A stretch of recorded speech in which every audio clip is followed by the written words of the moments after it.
Welcome to Wildfire. I'm Denby Sheether, and this is Midlife Medicine for Women on the Rise. Here, we believe your body isn't burning out, it's burning through.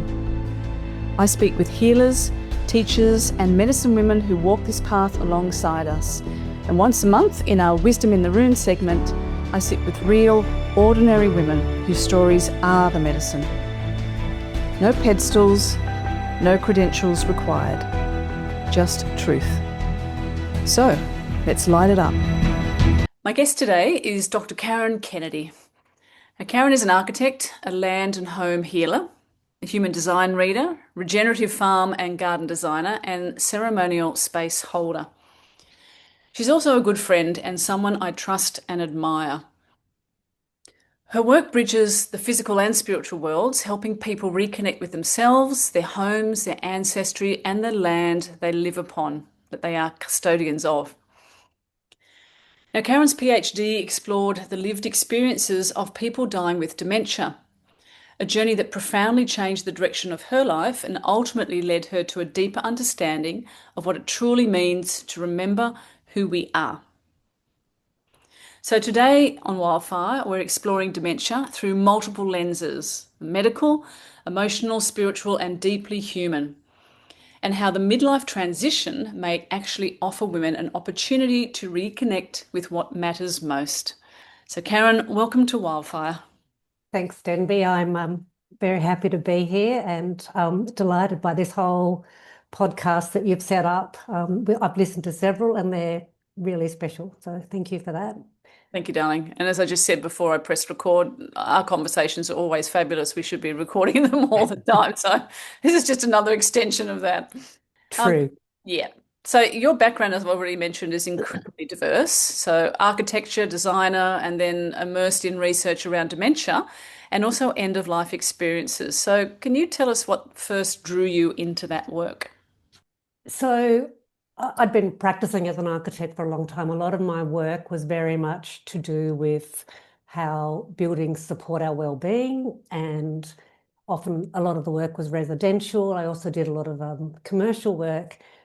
But what I was finding over time was the work that was bringing the greatest satisfaction and fulfillment was the work around people with disabilities. I did a whole lot of work with people with adult acquired brain injury and dementia. And it really felt like a place where I could make more of a difference and, was leaning towards my purpose. The other thing for doing the PhD is it was time to really sit in the space and feel into what my work really was or is. And the PhD became a focus for that. That's great because it's a huge topic, as you and I have discussed before, even separate, to perimenopause and menopause, which is kind of what Wildfire is based on. And as you know, and a lot of my listeners know also, my mum has dementia and she's like on a level 4 or 5, however they, ascertain those levels. It's not just the patient, it's the whole family, the whole community that gets affected. And many people do think, as I used to a long time ago, that dementia is purely a neurological condition. And there's also evidence now that suggests it might also be type 3 diabetes. But before we go deeper into that, how do you explain dementia to people in simple terms? Like, what is it actually? So the term dementia is actually an umbrella term for a number of neurological illnesses that are mostly to do with cognitive decline, cognitive impairment. Alzheimer's is the most common. So it's not dementia or Alzheimer's. Alzheimer's is a form of dementia. The other main ones are Lewy bodies and frontal temporal lobar, but there's several other variations within that, often which are not really diagnosed, if we believe in diagnosis, until a postmortem. It is not normal aging, though a little bit of slowing of the brain can be a part of that. And the thing that is really important is, you're talking about, it's not just neurological, but the brain controls all of our mental, physical, and emotional functions. And eventually people can even forget how to breathe, how to speak, how to walk. Mm-hmm. So it's a cluster of symptoms. and that can vary individually. There is no specific pattern of decline. And what is often not understood by people is that it's actually a terminal disease. There is, at this point, I mean, the mainstream medicine says there's no cure. They would say there's no any improvement, although there's a lot of evidence to show that it can be slowed and that we can even reverse some of the symptoms. But that's not the medical model. The medical model is this is the way you're going to go, and this is the way you'll be heading towards death. Yeah. And there's also something they're called alcoholic-induced dementia or Alzheimer's. Does that come under that umbrella term as well? Yeah, I think dementia covers all of those cognitive diseases, including things like Parkinson's is Right. now being called in under that. All of those kind of neurology-based diseases. Yeah. What do you reckon, or do you know what the stats are for that like now? Like the percent, I mean, even though quite often we know that a lot of those things are manipulated for various reasons, but is it safe to say that maybe there's 70% of people that are affected, men and women, or like are there any stats out there that you can share? I didn't look up the stats before I joined, but it does affect women mostly more than it does men. But that is actually a symptom of women living longer. Mm, And also, so in aged care, for example, there are more women than there are men, but mostly there's two main things. There's always a lot of things, and I'm yep. definitely the woman about nuance. One is women outlive men. We know that. And the other one is women are often the carers. And so when they get sick, there isn't a partner to care for them or care for them well enough. And so Mm, they go into aged care. Whereas a man might be more likely to be cared for if his wife or partner is alive, he might be more likely to be cared for by a woman. Or a daughter is the other really common one, or partner is alive, he might be more likely to be cared for by a woman. Or a daughter is the other really common one. yeah. It's daughters that care. So this, dementia affects the whole family, which is why my PhD also looked at the perspectives of the family, because it's not a very kind of linear, isolated, short-term disease as we call it. It is something that, it can be anything from 2 to 15 years or so, the trajectory towards death. It's long and it can be hard. Yeah, for sure. I mean, and probably lots of people listening to this will be relate to this for sure. I mean, and that takes us into the territory, as both you and I work with as well, the emotional, spiritual, and etheric aspects of dementia. And now your PhD focused specifically on the lived experience of dying with dementia, but what surprised you most about what you discovered in that journey? Um, so my PhD was also framed in hermeneutic phenomenology, and what that is a philosophical framework that is more interested in the meaning people make of their lived experiences rather than the actual facts of their lived experiences. And, I started off my PhD, as we all do, with a set of intentions around could we design better physical environments? And I quickly realized that, you know, that means a whole culture change and, it was never going to happen with my little PhD. But although I must say I am what we would call in architecture an environmental determinist, and I believe our physical environment has a massive impact on our well-being. But Yep. what I discovered during my PhD is a lot more about the emotional, spiritual, and etheric aspects. And the residents, even with late stage dementia, if you hold space well enough, they can communicate.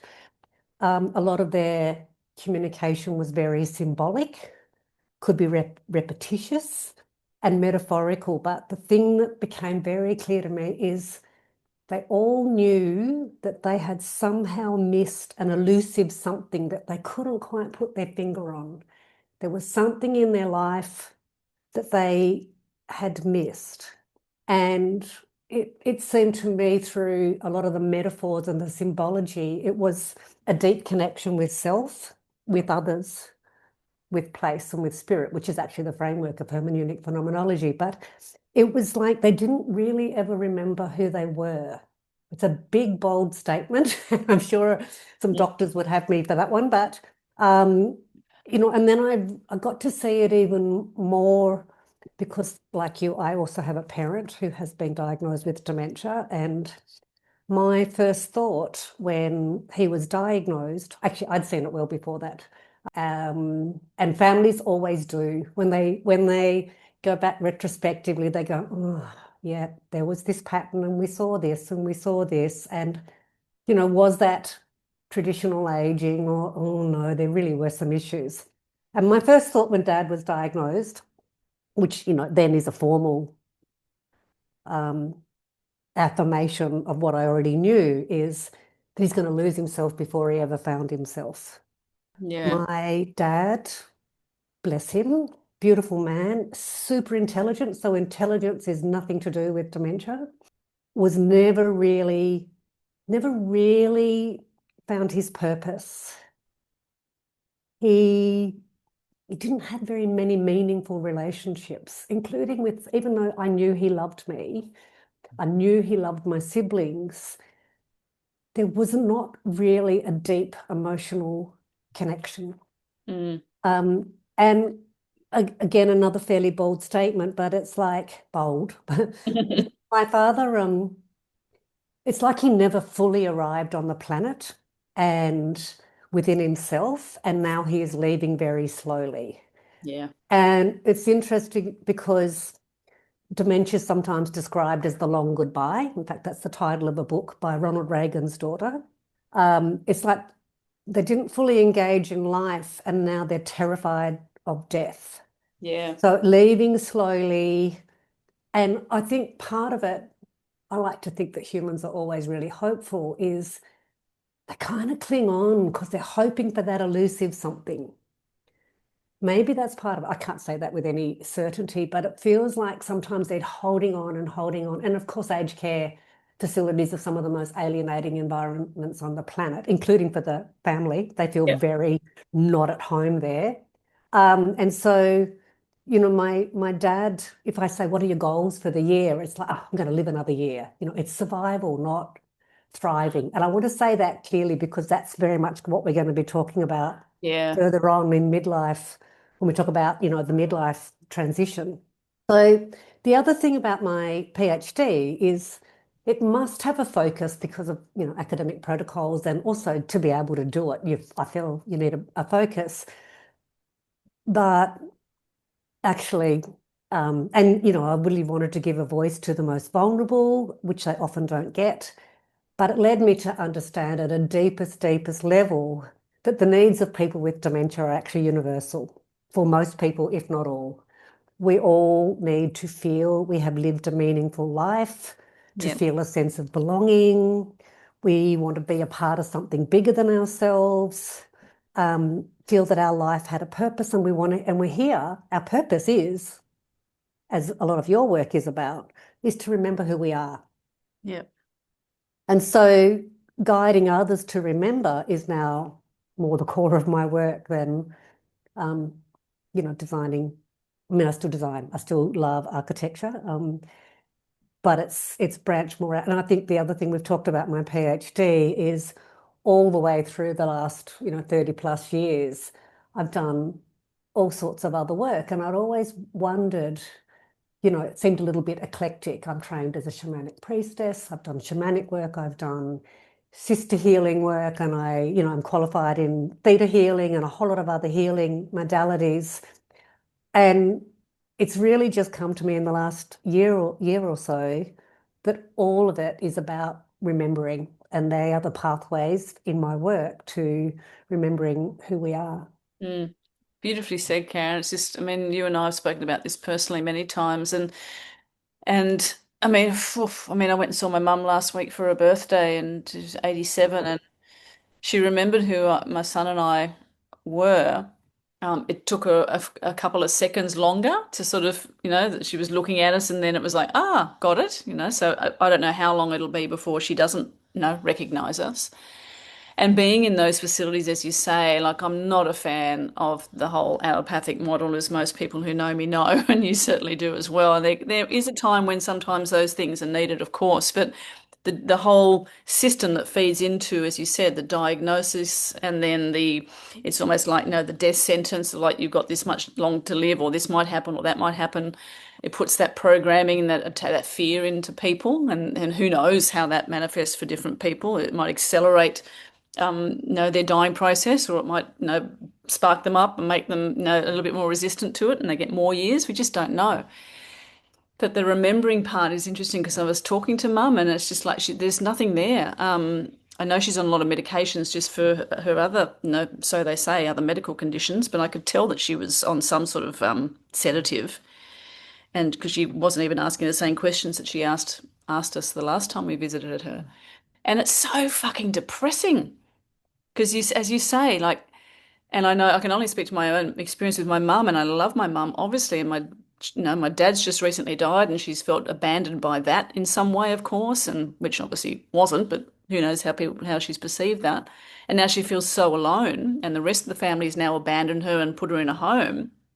I mean, there's no way to communicate that. I mean, you have to get to a point where you just talk to their spirit on some other level, because you can't have a physical conversation with them anymore, and sit around the fire and work things out and speak your piece and ask for forgiveness and all those beautiful practices that both you and I have been trained in, and that do, with ourselves and clients all the time.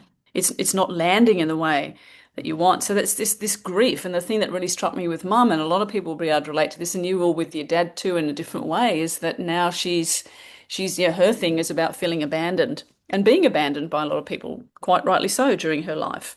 What does that do to the psyche? Just, it's not like, oh yes, it's, as you know, this diagnosis of dementia, Alzheimer's, whatever else, and oh, don't worry about telling them stuff because they're going to forget it anyway, and they're going to ask you the same question. There's this really, it feels like we're being railroaded to a degree, that modern medicine is just going, well, this is what it is, and they've packed it, compartmentalized it, and explained it.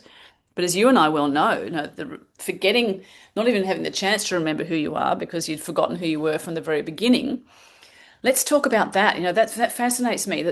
Can you explain the difference between remembering facts and remembering who we truly are in that context of what happens to the psyche that none of us are really privy to, and even the person themselves? It's an interesting question. And I want to speak firstly to a topic you raised, which is around grief. The grief of the family, the grief of the person with dementia, the ongoing grief, and it's very complex grief. They didn't die and then we grieve that. And I remember reading during my PhD about when a baby is born, it's about hope, the next progress that they make and the next thing that they do, and they're going to do more, and they're going to next year they're going to walk, and soon they're going to. And dementia is also like, as you're walking into aged care, like, what am I going to find today? What's this experience going to be like? Is my parent going to be even available? Are they going to remember who I am? I mean, this is deep, deep grief, and watching them decline and watching them leave really slowly is a grief process that I don't think any of us, any of us can really understand from the outside, and for each person it's going to be really different. I'm watching my father, his life is getting smaller and smaller and smaller, and the things that he loves are being decided by somebody else, that he's only allowed 2 coffees a day now. He loves coffee, these sorts of things. And it's like, oh, he's not even got a lot of control over really tiny everyday things in his life. The factual stuff, it's again, the pattern is so diverse. There can be parts of people's lives that they actually function quite well, surprisingly well, and other parts where they're just not functioning whatsoever. And that can depend on where the neurological damage is and what the neurological pathways that have been damaged or compromised by the pathology. And so they can remember, there tends to be better memory of long-term events. But if you ask them what they had for lunch, they can't tell you. And that's a really common pattern. Mhm. The emotional aspects are really interesting because for the first time, my father now and some of the other people that I were in my study are talking more about their childhood than they've ever talked about. And the families kind of hold on to that because it's precious. It is a precious thing, the link to our lineage and the link to their childhood. And then and not knowing, what's going to be this week. And my conversations, I think what I wanted to link into, my conversations with my father and with most of my residents were very repetitious. So my conversations with Dad, I lead them. I phone him at least once a week. I ask the same questions. I mostly get the same answers. I'm very surprised when I don't, but that's all right. And you could argue that, well, what's the point? He might not even remember that I phoned. And I hold on to it's still love. Yeah. It's still love. Even my father does remember my name. My father's forgotten almost everybody, including my brother, but not my sister and not me. Although he's tending to call me darling now, which he's never done, and I'm wondering whether he remembers my name. But that's like, I've used that one though too a few times, to be honest, if I can't yes. someone's name. And so, it's still love. I'm also flying up. I live in a different state. I live in Tasmania and he's in New South Wales. I'm flying up to visit him again. And that comes with what am I going to find this time? How's he going to be? And for me, it's still love. He's still my father. Yep. I know intellectually that he loved me at an intellectual level and knew that he loved me. Was he ever able to really express that and be that, which is bringing it back to the emotional? Maybe he never could, but I knew that he loved me. Yeah. And most people don't, I mean, most people go through life, as you and I know now at this age that we're at, that it takes a long time to try and figure out who the heck you are. It's a lifelong process. It's not like you just go and do one weekend of, plant medicine or meditation or whatever it is, and then suddenly have an epiphany and then boom, that's who you are. Like once you get on that train, once you get on that train track of self-discovery, like you've got to sometimes cling on for desperate life, for dear life, because it's going to be whatever it's going to be. It's going to take you in all sorts of unknown directions and into different facets of yourself. So yeah, the facts and the remembering who we truly are, it's almost like you compare it to the synthetic for the facts and the mind and all of that stuff that is the reality, quote unquote, of the realm that we're living in. And then the organic, which is just that natural unfolding of connecting more deeply with who you are as you go through those experiences on that train track. And including, when you get spat off and when you have, trauma and betrayal and all those sorts of things. It's that's the journey, and in my own work, as you said before, and we work very similarly, is like we're both seeing women arriving in midlife feeling disconnected from themselves. It seems to be that the juncture is midlife, and can't speak to men's business, but they go through their own process, obviously. For women, we've often spent decades caring for others, meeting expectations, playing roles, doing all that sort of stuff. And a common theme for my clients, at least, is like literally saying that I don't know who I am anymore. Which is a good argument too, as I did with my dad before he passed, is I got him to write down his memoirs. So if anyone's listening and you have a parent who's either, chronically ill or dementia and starting to forget stuff, please write down their memoirs. Get them to do it with them if you have to, or if they're still able to, get them to get on the computer and write that shit down, because once they're gone, that history and those family stories are gone. And so many things are being wiped from the internet, and a lot of people are forgetting stuff, and their brains are being, damaged in all sorts of interesting ways. So that's my advice to people: is first of all, write down the memoirs. I'm so glad I got both my parents to do that. I just have to go through it now and edit it. But if people don't know who they are anymore, I mean, do you see those parallels between that experience and the themes that emerged in your dementia research? Oh, absolutely. And the thing that we both know, and many of your listeners, is, you know, getting to know yourself, doing the shadow work, the trauma work, the inner child work, the ancestral work can be really uncomfortable. And a lot of people don't want to be uncomfortable. They can't look, they won't look. It's really difficult. You actually spoke to a lot of my notes, so I'm going to thank you for that. There's a lot of people doing really amazing work in those places, but my father didn't have access to any of that. And would he have even looked at it if he did know about it? Could he have done it? I think my father has and I'm speaking to my father, but I think a lot of the families also said their parents, stayed in avoidance of reflection, avoidance of uncomfortable conversations, avoidance of uncomfortable relationships. And so, and then that's become pathologized. They've never really connected, they've avoided, and then you could argue that, before we actually get any kind of, medical diagnosis in our body, which is, the dementia diagnosis is about neurological damage and the damage to the brain, and bodily functionality it's been in our emotional, etheric, spiritual realm for a very long time before it becomes something that we see at a pathology. So, Yeah. the thing you're saying about the lineage, because that's really important work for me too, is the lineage work is, without these elders, who are the wisdom keepers? And whether that's wisdom or whether that's like you and for me, the family history, I've got, I'm trying to, because part of the way in my work we stabilize our lineages is we maintain the healthy traditions with our hands, with the making, with the cooking of traditional recipes that have been in the family. These are deeply, deeply stabilizing.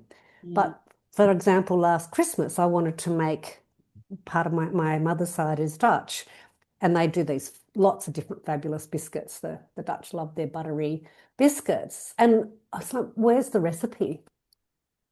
I gather those things now. I've got a whole lot of photos, and it's like, who are these people? They're clearly, from when my mother went back to Holland, where are they? Who are those people? Yeah. So, and there's the stories about, and I've been very much on a path of trying to understand, also it's about understanding the family trauma, really looking at ancestral patterns because how have they played out in our lives, and watch the patterns. And in my family, there's shame and there's regret, but regret that is crippling rather than, oh, I made a mistake. Let's really sit with that and learn from that. Now we're moving into sort of personal areas, but it is the work. It is the work of the midlife, and Yep. you're absolutely right. Particularly, maybe, well, men are often in their careers, and women have been doing careers and raising children, and we're out there. How's this kid? How are this kid? What's going on? Are we managing the household, managing the family, and there's not really, a lot of time for reflection, for journaling, and suddenly people get to mid-age and go, well, especially as children start leaving home, if that's been a really big focus in your life, well, who am I? What am I doing here now? And I've certainly had that experience, and I still feel like I had a lot of childhood trauma in this realm. Is like, do I even know who I am? Were a lot of my decisions made through the trauma rather than who I really am? And so I'm just looking at some of my notes. I'll jump in while you're doing that, Karen, because Yeah. just saying that, and it's funny. I was up at my little coffee. I have chai headland space this morning, and I just started talking randomly to some lovely lady, as I tend to do. People would come up and start talking to me, that time of the morning, looking for whales and all that stuff. And yeah, she's just started telling me about her story and the things that are going on in her family. And I mentioned what I do, and then it was just really interesting to see that we're all products of the generation. Our parents, of course, didn't have the tools and the skills, the access to things that we do now to do this self work.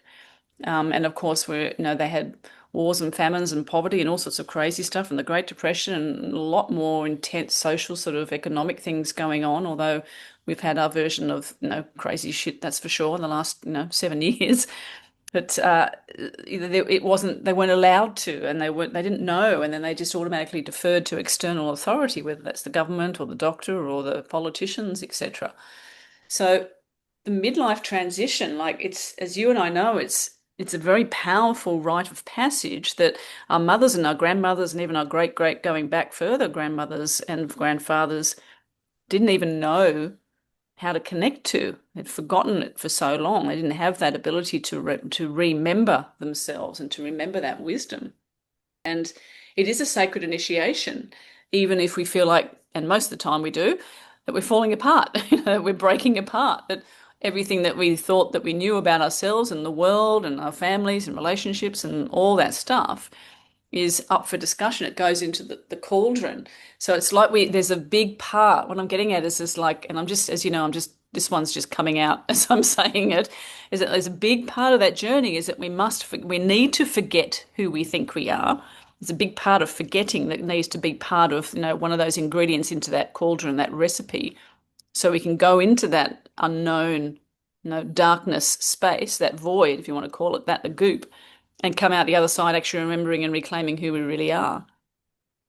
Yeah, and there's so much against us in that. Like, there's a lot of fear around things like dementia, and then we've also got all the pharmaceuticals that are really impacting all of that. And, and it's uncomfortable. And with, the programming is you've got to be happy, happy, happy, whatever that means. And it's always happiness, not always, often promoted as, happiness through the material realm. And as I've already said, most of my residents, and including my father, they had status.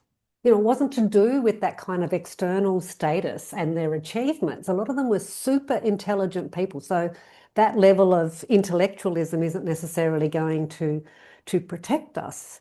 And then now that, the medical model talks about, now they're saying that dementia is genetic or can be genetic. And while I'm not a medical doctor, quote people like Tom Cohen, which, points at, he calls genetics like pointing the bone, sorry, you've got this illness, there's nothing you can do about it. You've got these menopausal symptoms here, take some hormones, but, probably won't help you that much. You have no power over this. You have no power over dementia or midlife symptoms or menopausal symptoms. And, we would argue that actually maybe what's running through the family is the same ancestral wounding, and that dementia is an expression of lineage trauma. And so, we just don't have to take on this medical model either as when we're talking about dementia or whether we're talking about other chronic diseases, or whether we're talking about, menopausal symptoms. Oh, well, it's just a part of menopause. People go, oh, yeah, I've got the blushes. Yeah. Or I've got the, and a lot of people talk about, menopausal cognitive changes. And as if it's kind of doomed. Oh, well, it's a part of growing old. And I go, I'm always the questioner. Is it really? Is it It's another really? part of the story. It's just another story, isn't it? And we can decide to play into stories. I mean, it's a bit of both, of course. I'm not saying that ignore your symptoms and that your body's changing and you're no longer strong or you can't do the things you could do before. All those things are valid because you're experiencing them in different ways. But as you and I know in our work as well, like the more exacerbated these symptoms, these conditions are for women, that is, to me, and also with your work too, is a reflection of the choices that that woman made in the past regarding her health. And that's not just physical. It obviously encompasses the things that she's put into her physical body as far as food and medications and pharmaceuticals and contraceptive pills, etc., but also all the emotional stuff that she's processed or not processed, and all the baggage and the etheric thoughts that come in and compound that can be inherited, as you say, but then also inherited and exacerbated, but then also not inherited, just choices that are made or things that we're exposed to in this lifetime too. There's so many different layers to that. So There's so many different layers, but Yeah. also a lot of the advice is very generic. The medical thing is they're looking for a single pharmaceutical that will cure dementia, and people are looking for some kind of single cure. Or cure? It's a really odd word, cure for menopause, as if it's a disease we need to make it go away. I And, know, it's nuts. and death is treated as a medical failure.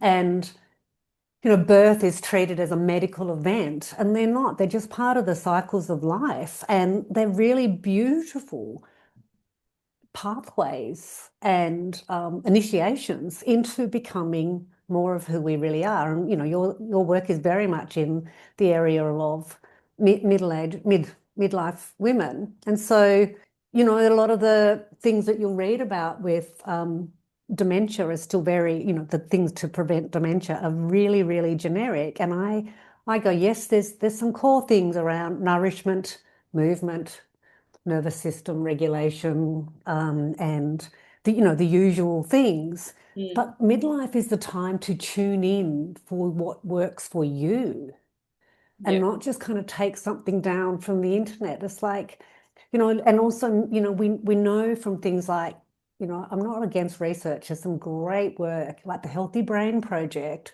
which was a massive project, showed that people who'd had a lifelong learning and was constantly engaged and curious with the world built more neurological bridges. Mm. And so after in postmortems, once there were people who had a lot more physical damage to the brain, but they were functioning at a much higher level than some people who had less actual physical damage to the brain. I mean, it adds to the complexity of things, but this remaining engaged in whatever that means, it's not doing crosswords. Like, I think that's one of the little generic pieces of advice out there. But they call it cognitive reserve. So people can draw on this cognitive reserve. And like learning, isn't midlife the time we can come back to what is it that I want to know? What is it that really matters to me? And, there's time maybe for study after, the children are a little bit more independent and there's more space. Mm. Yeah.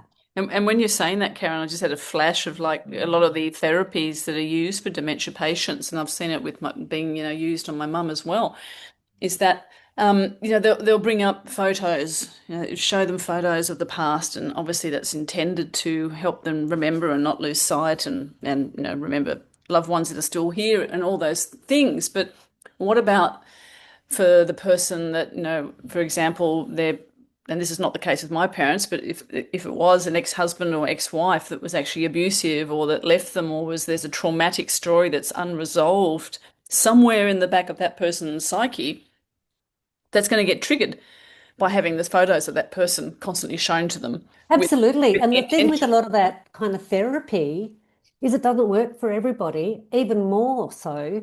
It might work for your mum today and not tomorrow. Mm. And, one of the things in my PhD, we were looking at ways because people get lost. They can't find their room. And they were looking for ways to try to help people find their room.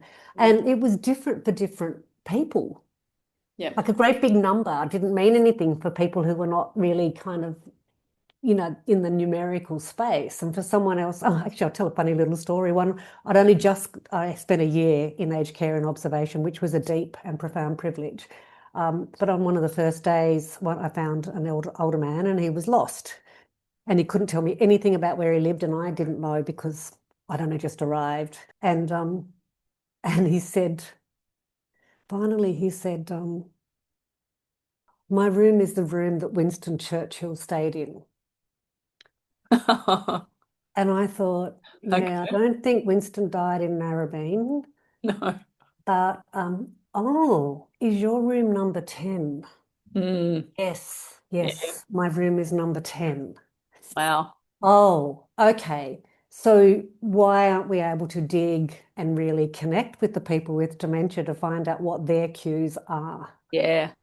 Yeah. There should have been a picture of big old war criminal, Winston Winston Churchill on the door. on his door and a number 10 and a picture of himself because today that might work and tomorrow something else might work. Yeah. And I think, what we're speaking to in your work and in mine is there is no generic solution for anything or anybody.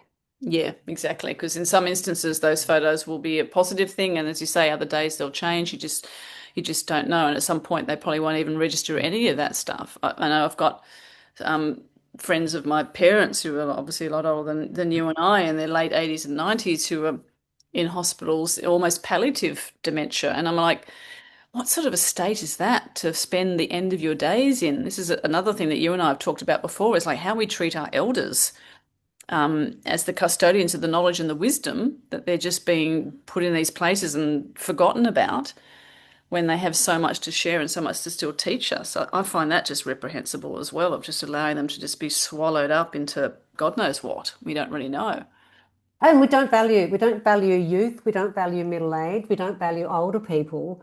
It's like what we do value actually is youth and productivity. And these people now no longer, this was really clear in the research. The older people are not seen to be productive. And it's like, but they're talking about productive at a kind of almost factory work base rather than what if they're just there? Like traditionally, even people stayed at home. Older people stayed at home and they might slow down a little bit. And in, some of the more traditional cultures, they might not be working out in the fields anymore, or they might not be holding down a job, but they were there to, care for the children and to be there for the family and to share the stories and the wisdom and for people to go and ask them questions. Mm, mm. And so, that's a different kind of, so-called productivity. It's just such a nasty word, but because it keeps people very, it actually leads to a really good point, which is this productivity keeps people separate from themselves because their day is all about what am I going to produce? What am I going to do? What am I going to do? Have I done everything today? My to-do list. Yeah. And when you're a younger mother, when you've got small children, it is about I've got to feed this one, I've got to do this one, I've got to take this one to soccer training, and then I've got to pick this one up here. And there's like I remember those days of like massive coordination. Mm. And might be lucky at the end of the night before I go to bed to make a cup of herbal tea and maybe do a bit of scribbles in a journal.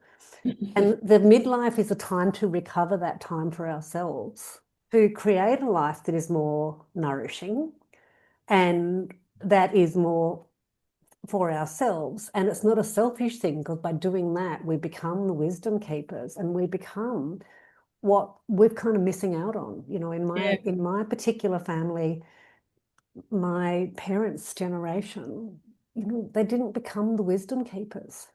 Yeah, and that's why this transition is so important because and I remember my specifically, I'll share that in a different podcast. But the moment where I chose coming into perimenopause, I was like, here we go. Now I could really see clearly what the trauma was in the line on both sides of the family, mums and dads, but specifically my mums. And I was like, right, okay, this is my version of that, and I can either just put my head down in the sand and keep soldiering on and become a cranky crone, quite literally, or I can dive right into this crap and start to alchemize it and see it as something as an invitation rather than a problem to fix, and come out the other side with as the graceful elder, or moving myself down that pathway rather than just the same repetitive patterns. And I know we've all had moments where we've said something, or someone close to us might have said, oh my God, that sounded like mum. Or I just sounded like my mother, or I just sounded like my father. We've all had those little sort of moments where it's just like this ingrained sort of frequency that is like in the background, just comes back in when we are obviously going through some huge hormonal transformation. What are your thoughts on that? Oh, absolutely. I mean, I had moments when I would speak to my small children and go, I just sounded like my mother.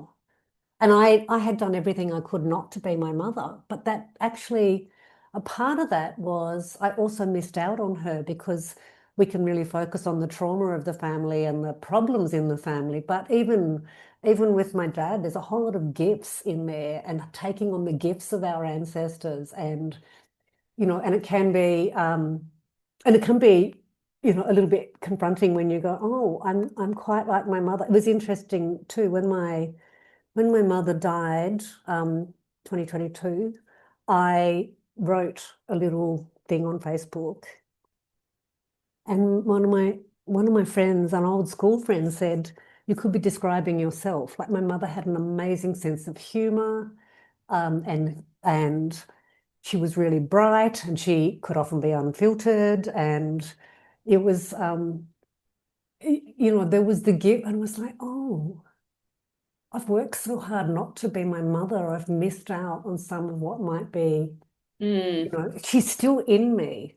Yeah. Like, her DNA is half my DNA or whatever that, I don't even want to go there about the whole DNA thing, but, her Yeah. blood is in my blood. And she held me under her heart in her body for 9 months. And yeah, and so it's been, for me, part of my journey in midlife has actually been more gratitude for both of my parents, even with I had a whole lot of childhood trauma and things happened in my family home that should never have happened to a child, that there's still also a lot of gifts. And as I've come into, I'm now 60, I'm actually, I think it's a part of the healing and coming into wisdom. I'm coming into much more of a place of grace and graciousness. Mm. Grace for my family, gratitude for, they've made me who I am today. I've made me who I am today as well. I'm going to take full responsibility that I have done a lot of work.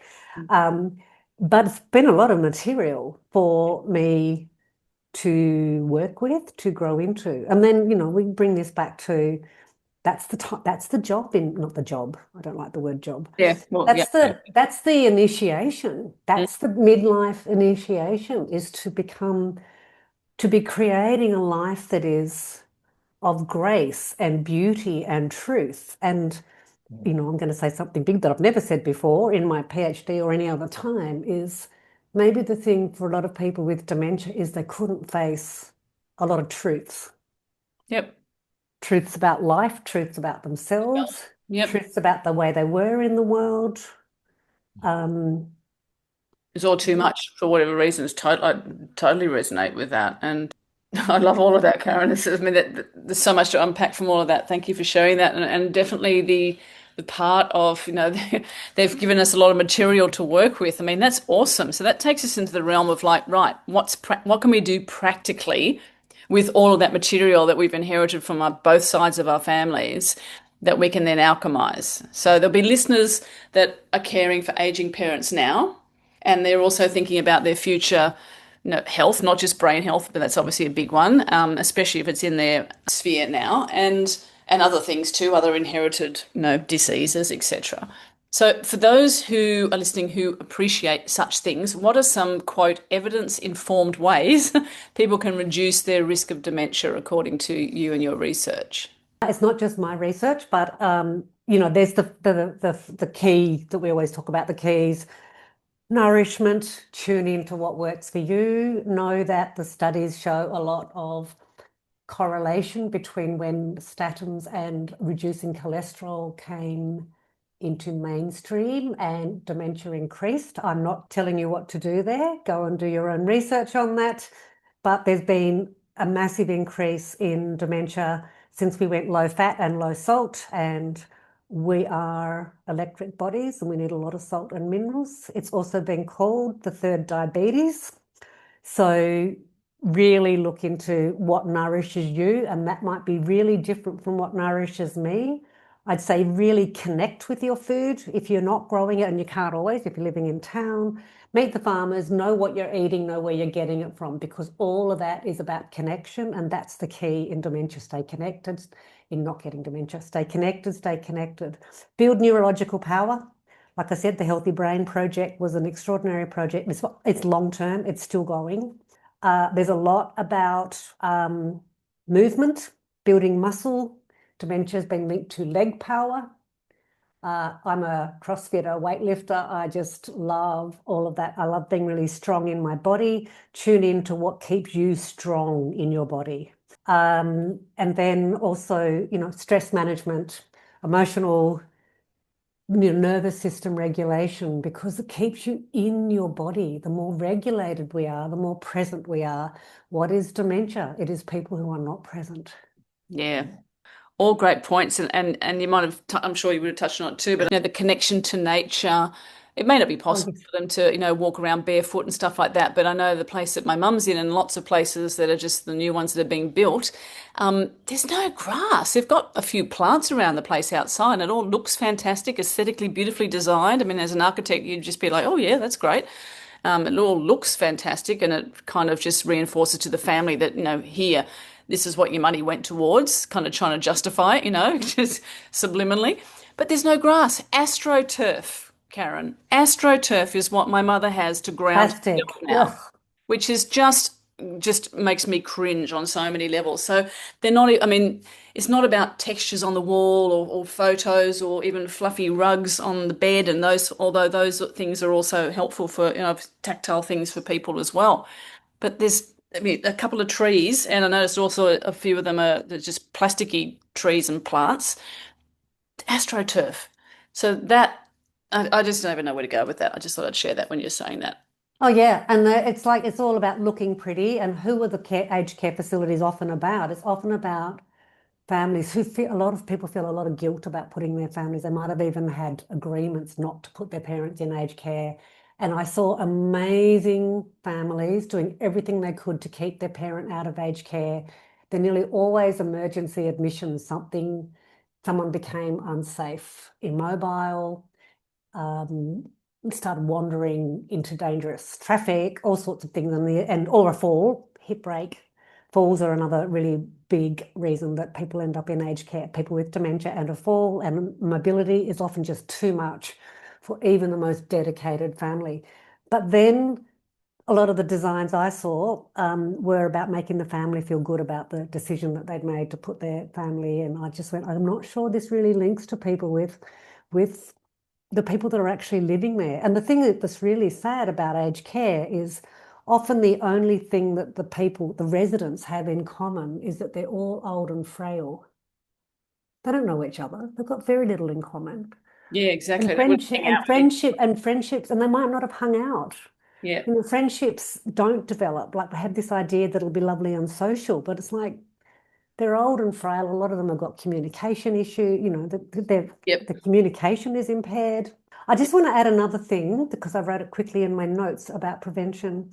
Amazing studies have been coming out on handwriting and the brain. Oh, okay. So, and particularly Mm, cursive handwriting, because, and as you know, in my PhD, I talked about as an architect, there's been a great loss in design when we went to the computer because we haven't got that hand, heart, eye connection yeah. that we had as when we were designing, and I'm a hand drawer.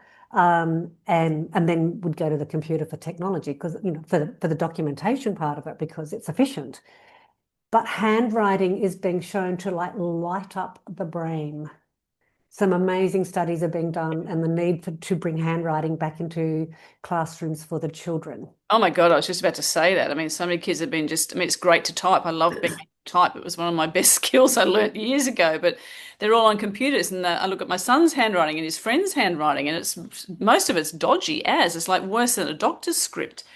So yeah, that's seeding perhaps, another little imbalance that could create or move those children towards perpetuating that family brain energy Yeah. fracture. And Who knows? and as midlife women, what's an amazing way to do handwriting in your journal? So you're connecting to your heart, you're connecting to yourself, and you handwrite beautifully and cursive. Remember the beautiful looping because the letters are connected and the pen doesn't. In Yeah, classic cursive, the pen doesn't leave the paper. yeah, I remember all that. And as you know, I mean, I've got diaries and diaries and diaries. I write constantly. If it's not in the diary, it's not happening. It's me. I can't write notes on computers or phones. I have to write it down. Yeah, I'm still that person too. Just I have I That's have why a we're friends. Okay, that's right. And you know, I love my paper. I did for a little while go to, you know, synced phone computer when I was in corporate, but oh, the hand diary is just something, you know, really beautiful. And each woman in their midlife will have all different ways of doing that. And my work is very much about I think there's a lot of pathways to connecting. I just want to, and I think there's women listening to this and women on your podcast that I've listened to who are doing amazing work. I call them pathways, the pathways to remembrance.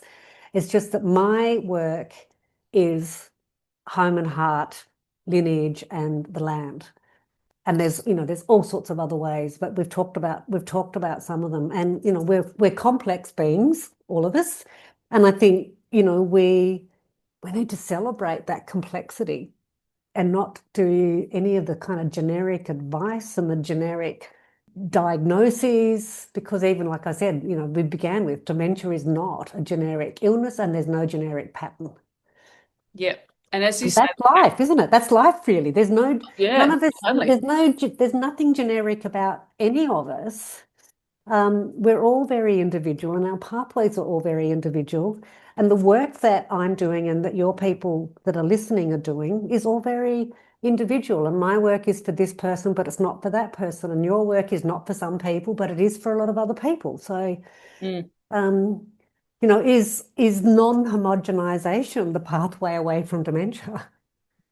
Yeah, oh God, that's another podcast altogether. And while you're saying that too, I'm just thinking of like, and bringing it back to, your work on the land, which I want to get you to sort of extrapolate a little bit more on, is like, so if you've got people who have lived in their homes, their family homes for years, and they're connected to, for example, their gardens, my grandmother in this family home planted everything in this garden. It's got her energy in it. Bulbs just regenerate every season. She established the most incredible garden. So, and for my mum, she took over that role when she moved in here, and my grandmother died, obviously, and mum and dad became the caretakers of this property. So there's the sense of like, the land connecting us and healing us, and us being caretakers of that. And so when people are taken out of their environment, even if they sometimes, I can see, need to for their own safety in those sorts of extreme situations, but then they're put in these other synthetic environments where there is none of that stimuli, and they've lost it. It's like cutting them off again. Like,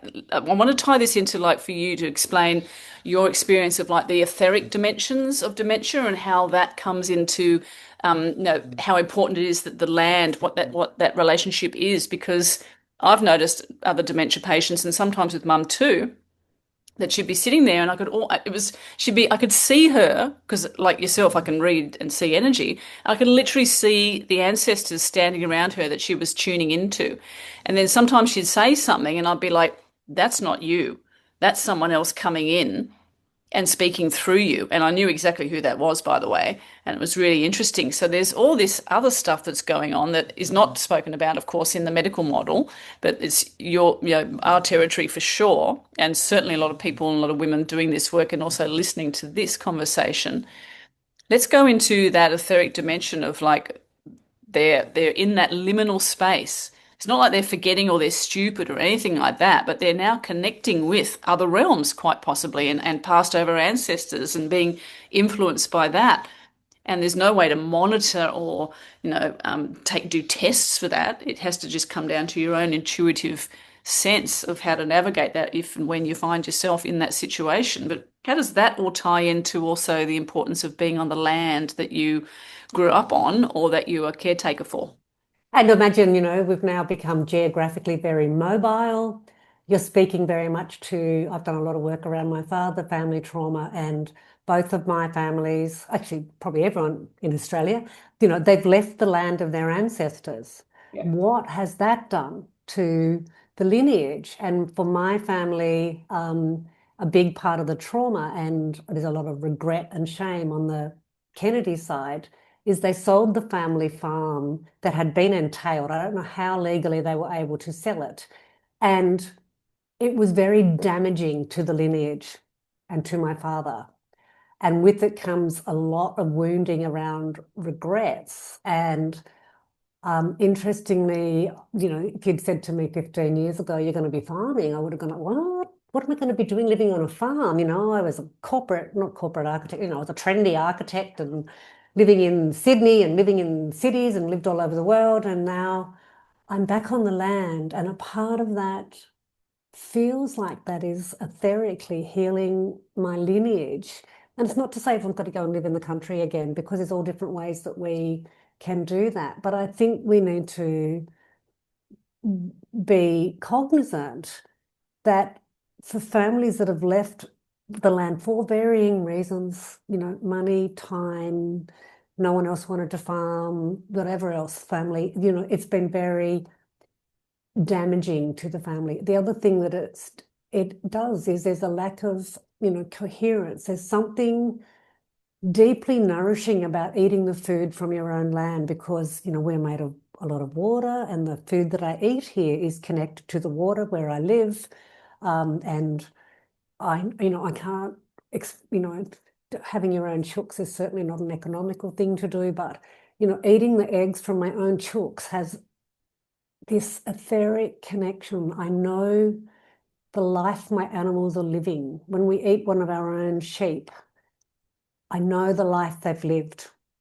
They've not been shouted at. They've not been chased. They've not been pharmaceuticaled. They have lived very beautiful lives in the way that they are killed is done with honor. And I sing to them and I call in their ancestors. It is all healing. I'm coming down to live with you. Because as a country girl, having grown up in that way as well, I thank mum and dad for that just every day, because that was my experience of the land and growing up, and of death as well, of course, and the ritual and the sacrament that can be, rather than just that all that commercialism that comes with it. That's huge, and I know what it's like. I used to breed chickens and ducks, and we obviously Dad would do the slaughtering, but then we had cows and all those sorts of things. Although I do remember my beautiful grandmother, when she was alive, she refused to eat meat. The first set of calves that we sent, or cows that we sent off to market, she was like, "I'm not going to eat meat for like the next year, because I just don't want to risk it being one of those," which I thought was quite sweet. But yeah, all of that is the connection. And you just wonder, especially for people who are farmers, for example, those generational lineages that are now in the situations and in the facilities that are like literally alien to them. The impact that that's having on them on an etheric spiritual level. That's another podcast, Karen, that I think we have to do together. Oh, yeah. And, what does my father talk about the most? His life. He grew up on an island, Comoring Island, down in the middle of the Shoalhaven River, not that far from Sydney. He's talking about life on the island, the island, the island. He lived, he grew up with three brothers. They ran wild, they hunted and they fished and they had to help with the milking. And, he talks about how they didn't have a lot of money, but life was rich Mm. and they were connected and they knew their neighbors. And, if you caught some fish, his mother would wrap some up and they'd pop some over to the neighbor. Like, the food was connected with your community, and who you were was, if something went wrong, if the cow got stuck in the mud, you had neighbors to call on. And, I know we're talking about meaningful relationships, but there's also, we've just helped a neighbour some time ago with a burn off, and she was really grateful. And I said, there's something really wrong in the world, that we know about some bug going extinct in South America, but we don't know that the little old lady up the road is having trouble cutting her firewood, and Yeah. that her son's now not doing that. We don't know that the people across the road have just suffered a miscarriage. We don't know these things anymore.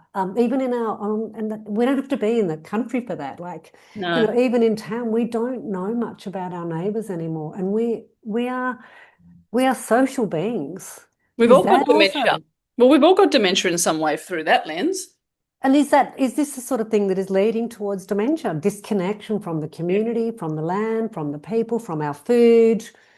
It's all about, what is dementia? It is incoherence, really. And we're losing that kind of coherence with our relationship with our food, yeah, and the relationship with our people and our neighbours. It's not about living in your next door neighbour's pocket, but being able to be there for each other, not just in crises like a bushfire or a flood or something, but to know just a little bit about each other's lives is very precious. And, it's another part of what's eroding. I don't want to use really definitive words like lost or gone or broken. Mm. There's an erosion happening, and Yep. it's up to us to remember to see the erosion and, not take full responsibility. I've got to fix everything for everybody else, Yep. but how we become the wisdom keepers, and that is how we remember who we are, and that's the purpose of why we're on the planet. Yep. And if the lineage comes along with us, fantastic. And if that is healing for our communities, amazing. Yeah, coming into remembrance and coherence. That's my last question for you. Or one of my last questions is like, what is the one thing you wish every woman entering midlife, especially those that are listening, probably that are also juggling dementia themselves or with parents and loved ones? What's the one thing you wish everyone would know or would help them? The one thing. Well, one or two. I mean, you can give you a couple of things, but the main thing, what would you wish to impart to them that will help them out of all the things we've discussed today around remembering who they are? Oh, I'm a little bit stumped. It's not often that I'm stumped for words. I'm just trying to remember a really good, I think it's very much about learning and remembering what really matters and connecting to that with all your heart. Yeah, beautiful. Yeah, and it's as simple as that, really. It doesn't have to be this huge thesis. It's like, it's just that. That's the thing. We've been conditioned to believe that the simplest things are either untrustworthy or they have a use-by date or, they're silly. That's beautiful to end with. And we've spoken about so many things today, and it's been brilliant, Karen, and we will do this again. This conversation's been a reminder that memory is about so much more than information. As you say, it's about connection. Connection to ourselves, to one another, to our stories, our communities, to the land beneath our feet. And perhaps midlife, with all its upheaval, uncertainty, and transformation, it's not a sign that we're losing ourselves. It's an invitation to remember what, as you say, what matters, what is true, who we are beneath all the roles that we've carried, and that we will continue to carry in different ways with that awareness. So thank you for joining us on Wildfire, Karen. It's been fantastic. I love you. I love your work. And I know that we're going to have another cracker part 2 to this podcast. Thank you so much for being with us today. Thank you so much for the invitation. We could talk for hours. So you're right, we could have another podcast on this. And, there's also podcasts on the women's work. I think we have to end the conversation somewhere, and gratitude is a really good place to end it, I think. Yeah, definitely, Di. Yeah. Beautiful.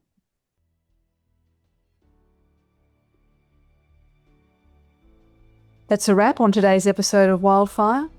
And if something in this conversation landed for you, sat with you, or lit something up inside or underneath you, I'd love for you to share it with a woman in your life you feel needs to hear it. Because that's how this medicine travels. Woman to woman, story to story, heart to heart. If you're ready to go deeper into your own midlife journey, come find me at dembishitha.com. The door to Mana Yoga Medicine is always open. And if today's conversation moved you, the most generous thing you can do is leave a review. It only takes a couple of minutes, and it helps Wildfire reach the women who need it most. Until next time, stay in your fire, stay on the rise, and remember, you are not burning out. You are becoming.